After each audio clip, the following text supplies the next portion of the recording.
Je partirai même d'un constat. J'ai l'habitude de dire aux juristes que tout ce qui est dans la Constitution n'est pas du droit constitutionnel. Ça veut dire tout simplement qu'on ne doit pas avoir une lecture exclusivement juridique de la Constitution. Le moins que l'on puisse dire, c'est que le président a été tout sauf clair. La preuve, toute la tonalité, la polémique, même si la politique est polémique, toute la polémique qu'on a aujourd'hui par rapport à cette question. Et c'est une polémique d'autant plus intéressante qu'elle vient même de son entourage, de ses conseillers qui ne s'entendent pas en termes de communication politique, qui ne s'entendent pas sur l'option à privilégier, qui ne s'accordent pas sur les positions.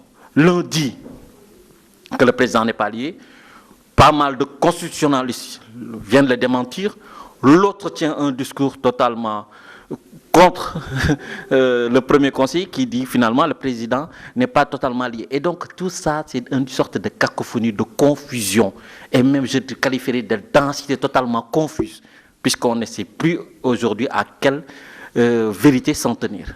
Et cela nous ramène aussi à faire un constat. Le problème, ce n'est pas la question de la vérité des textes ou des techniques juridiques ou l'article 57-103 que la plupart des Sénégalais ne maîtrisent pas, ne comprennent pas. On ne va pas réapprendre à parler le français et à donner un sens aux expressions. Dire que le Conseil constitutionnel doit donner un avis. Dire que le président de l'Assemblée doit être consulté. Et quelque part, je me dis que et si les deux ne s'entendent pas? Et si l'un soutient l'idée selon laquelle il faut que le président respecte sa parole et que l'autre dit que le président n'est pas tenu de réduire son mandat? L'avis, c'est un avis.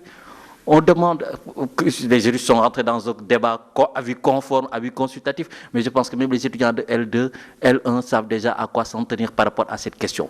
Tout cela, ça cache quoi? Une dimension éminemment politique de cette question des réformes.